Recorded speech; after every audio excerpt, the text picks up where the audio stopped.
Who was the most unexpected threat to your child? My 12-year-old daughter started eating lunch alone in the bathroom every day, and I thought she was just being antisocial.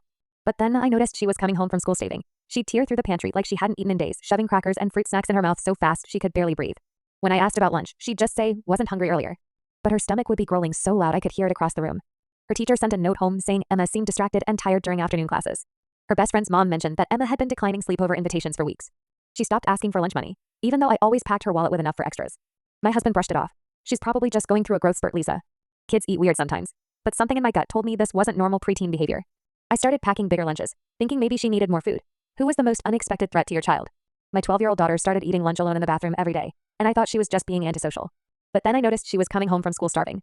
She'd tear through the pantry like she hadn't eaten in days, shoving crackers and fruit snacks in her mouth so fast she could barely breathe. When I asked about lunch, she'd just say, wasn't hungry earlier, but her stomach would be growling so loud I could hear it across the room. Sandwiches, a fruit, a chips, cookies, enough for 2 kids. But she'd still come home ravenous, frantically searching for snacks like she'd been deprived all day. No more chatting about her friends during car rides. No more excitement about school projects. No more asking if friends could come over after school. It was like my once social, happy daughter had turned into this anxious, secretive version of herself. One afternoon, I decided to surprise her with McDonald's for lunch. I showed up at school around noon and asked the office to call her down. When Emma saw me in the hallway, she looked terrified instead of excited. Mom, what are you doing here? Is everything okay?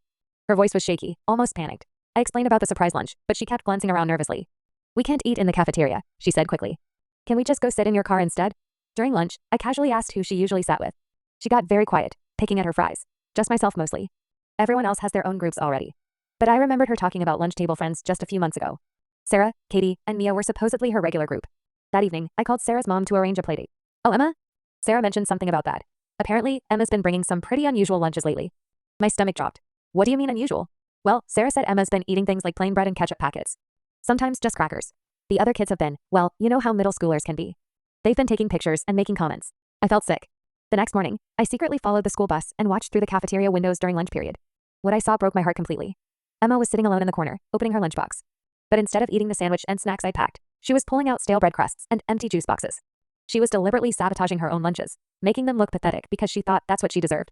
Then I saw why. A group of girls at the popular table kept pointing and whispering, clearly talking about her. One girl held up her phone, obviously taking photos. Emma just sat there, shoulders hunched, pretending not to notice while eating her deliberately awful lunch. I marched straight into that school and demanded to speak with the principal immediately.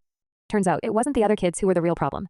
It was the lunch monitor, Mrs. Peterson, who had been systematically humiliating my daughter for weeks. She'd been confiscating Emma's regular lunches, claiming they were too extravagant and showed off wealth inequality. She was forcing Emma to eat the leftover free lunch scraps while lecturing her about privilege and gratitude. The other kids had started filming because they thought it was some weird punishment Emma had earned. Mrs. Peterson was fired that same day. Emma's eating habits returned to normal within a week.